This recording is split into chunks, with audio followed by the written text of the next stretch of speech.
Halo, apa kabar? Saya Remen Abadi, Senior Research di Valbury Asia Futures. Welcome to Valbury News. Pada kesempatan kali ini, saya akan mengetengahkan laporan riset terbaru kami mengenai dolar yen. Ya, pertanyaan penting saat ini mengenai dolar yen adalah mengapa ataupun akankah dolar yen tembus 116. Nah, mengapa 116? Di video berikut ini saya coba berikan penjelasannya yang mungkin bisa bermanfaat bagi Anda.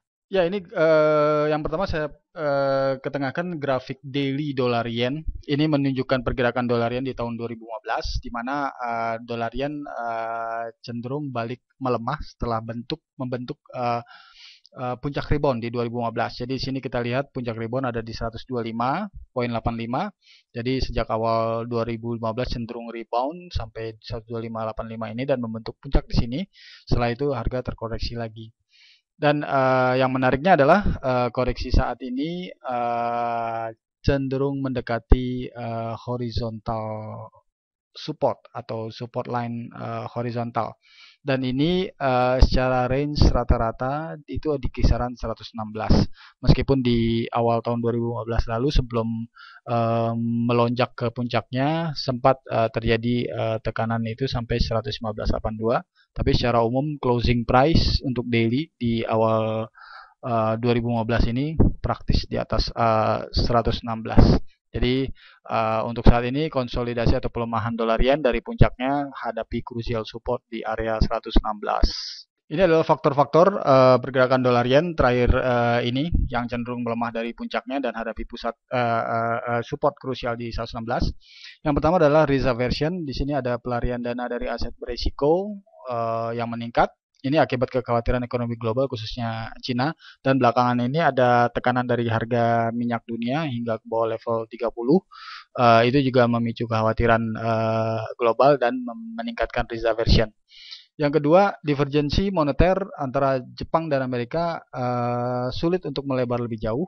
Nah, ini dikarenakan karena peluang kenaikan suku bunga Amerika Serikat di FOMC meeting Januari ini di awal tahun 2016 atau FOMC meeting pertama tahun 2016 itu peluangnya hanya kurang dari 10% untuk kenaikan suku bunga. Lalu berikutnya BOJ cenderung wait and see di semester pertama 2016 ini.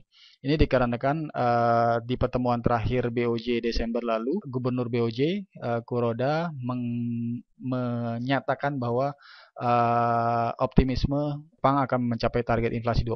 Dan berikutnya adalah kondisi teknikal yang menunjukkan banyak hambatan atau resistensi kenaikan dolar yen di zona 125.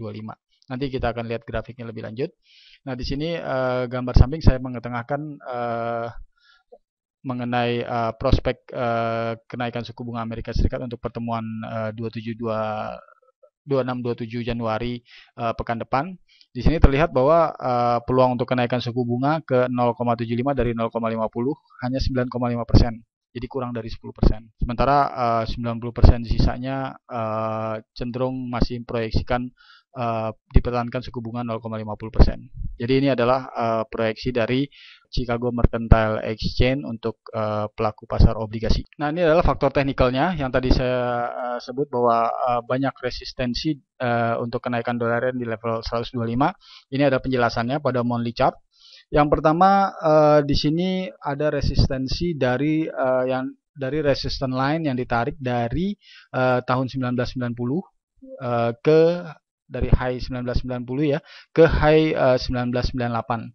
Dan ini extension line-nya juga tercatat di sini sekitar areal 125. Yang kedua, extension dari support line yang ditarik dari 1995 sampai 2005. Itu extensionnya saat ini yang tadinya sebagai di sini tercatat sebagai support di periode ini, tapi begitu harga break berikutnya ini efektif jadi resisten, termasuk saat ini di 2015 dan 2016 ini kenaikannya tertahan di areal ini. Yang ketiga ini adalah horizontal line dari yang ditarik dari 2007, high 2007. Ini sekitar juga 125. Inilah yang merupakan resistensi atau di sini istilahnya long term resistance lines convergence yang menumpuk di 12585, diikuti dengan kondisi technical yang waktu itu overbought atau bearish divergence di sini, yang mengakibatkan konsolidasi dolar yen dari level puncak 125.85. Mengenai signifikansi level 116 ini adalah di sini yang perlu diperhatikan adalah bahwa di saat dolar yen melemah mendekati level areal ini, momentumnya bertepatan dengan divergensi moneter Amerika dan Jepang yang mungkin bisa berkembang kembali karena akan dirilis data CPI Amerika bulan Desember pada pekan ini di tanggal 20 Januari. Dan juga akan dirilis CPI Jepang pada tanggal 29 Januari pekan depan. Selain itu akan ada pertemuan Bank Sentral FOMC Bank Sentral Amerika Serikat pada 26 sampai 27 Januari pekan depan, dan juga ada pertemuan Bank Sentral Jepang BOJ meeting pada 29 Januari pekan depan. Ini momentumnya bertepatan dengan saat pelemahan dolar yen mendekati level support 116. Dan signifikansi berikutnya adalah technical, kondisi technical. Di sini ada pola bearish head and shoulders. Bisa dilihat garis pink ini untuk head and shoulders-nya dengan neckline yang berada di 116. Jadi posisi ini ataupun pola bearish head and shoulders ini menjadi signifikansi dolar yen di 116 secara technical. Dan berikut signifikansi dolar yen di 116 lainnya. Di sini wave 5 complete. Jadi di sini saya mengambil teori dari Elliott wave untuk akselerasi, di mana menurut Elliott wave akselerasi akan selesai atau akan complete jika sudah mencapai 5 gelombang atau 5 wave.